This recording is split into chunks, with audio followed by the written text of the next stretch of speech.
Assalamualaikum warahmatullahi wabarakatuh. Selamat pagi anak-anakku semua. Semoga kita selalu dalam keadaan sehat walafiat dan selalu dalam lindungan Allah Subhanahu wa taala.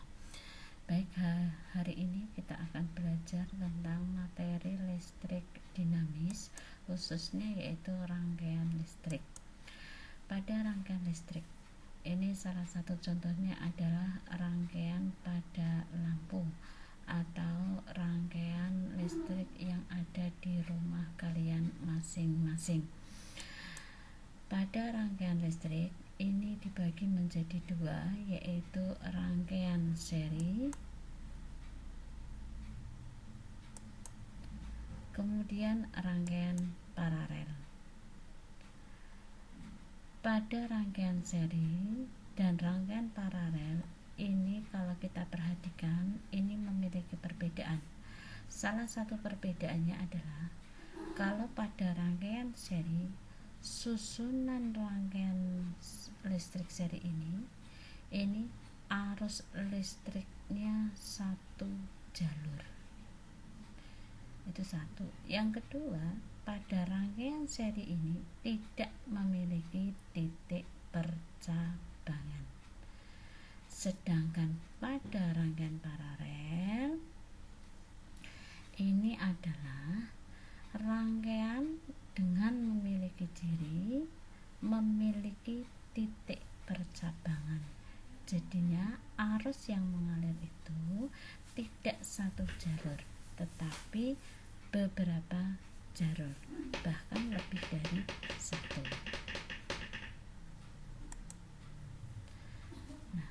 Coba perhatikan pada rangkaian seri, ini salah satu contohnya.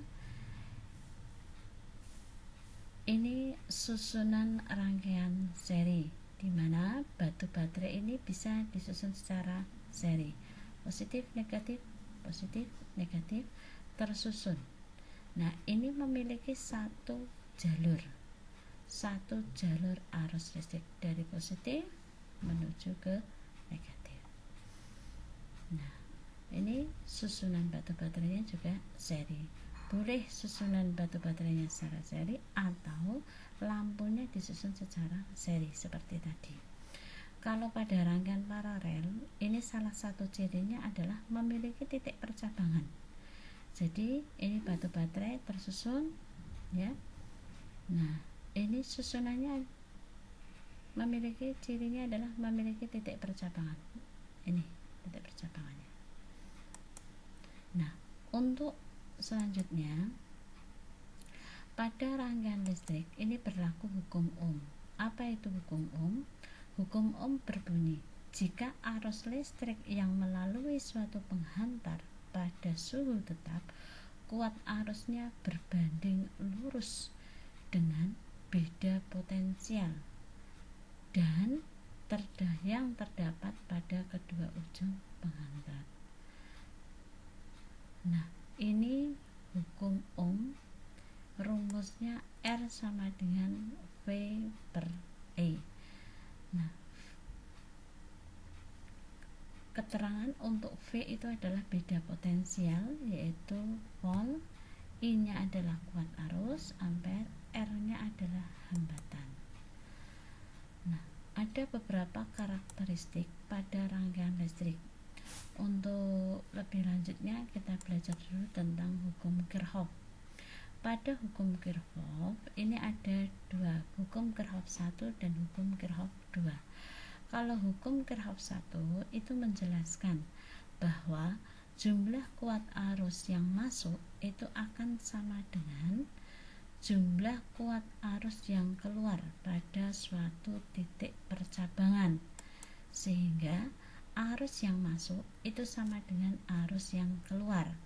Jadi hukum 1 Kirchhoff ini berlaku untuk rangkaian listrik paralel.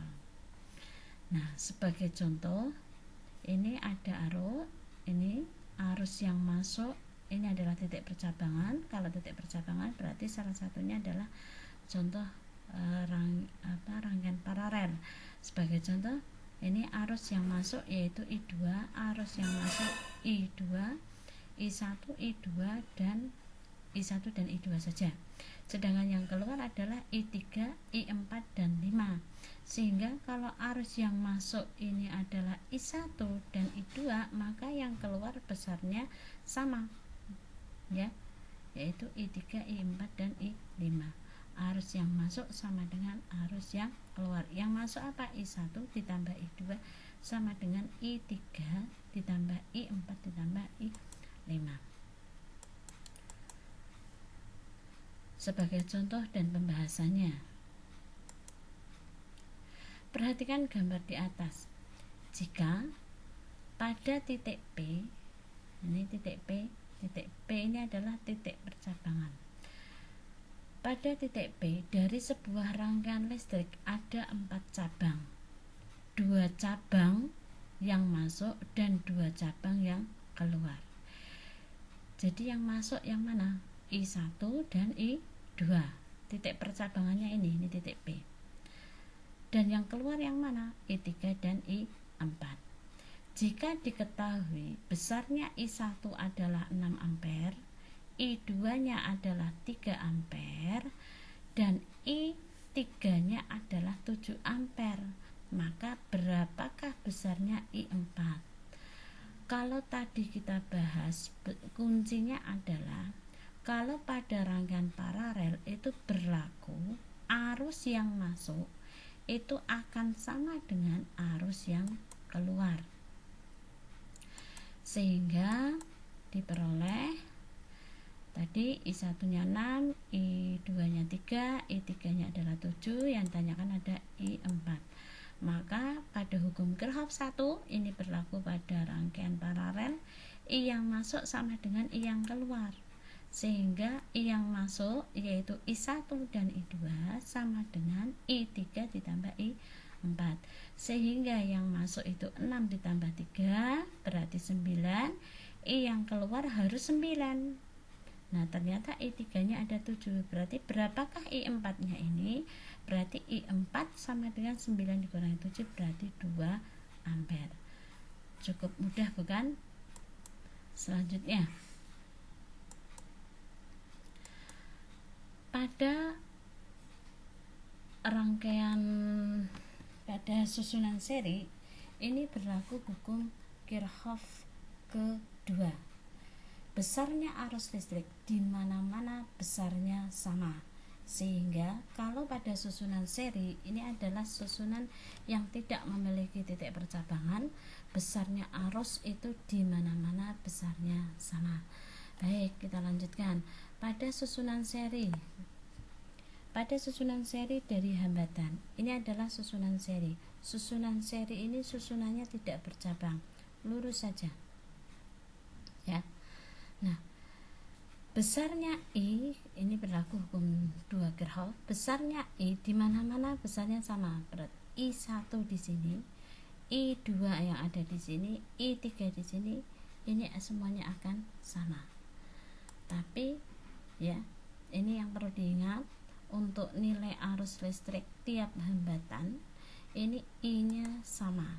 Sedangkan tegangan pada tiap hambatan ini berbeda, karena tegangan di sini pada R1 ini nilainya berbeda tegangan di R2 dan berbeda juga di R3.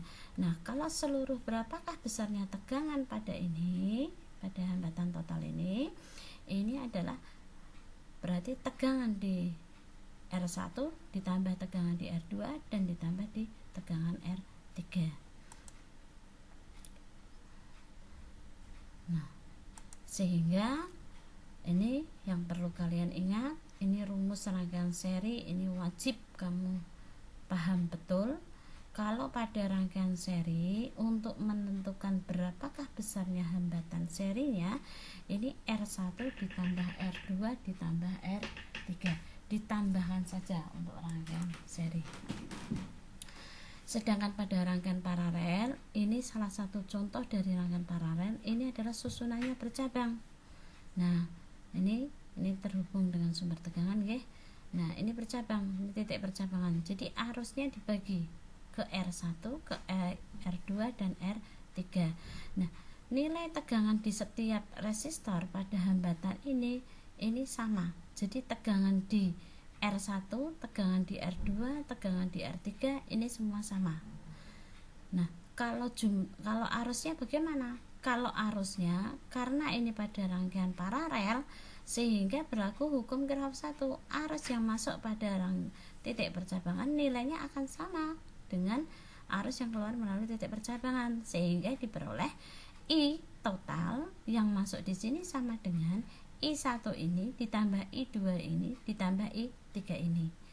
Nah, adapun untuk rangkaian paralel ini nilai hambatan total atau hambatan paralel ini 1 per, ini bukan RS tapi ini 1 per RP sama dengan 1 per R1 ditambah 1 per R2 ditambah 1 per R3 dan seterusnya. Ini wajib kalian pahami betul untuk rumus pada rangkaian paralel. Ini bukan seri tapi rangkaian paralel, okay?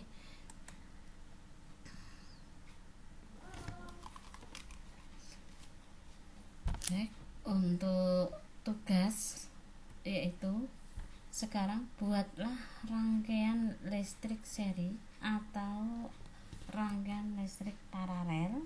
Ini diberikan contoh seperti ini, yaitu pada rangkaian seri susunan ini cukup untuk batu baterai sebagai sumber tegangannya satu saja atau boleh dua.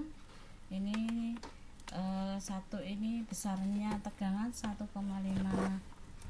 volt.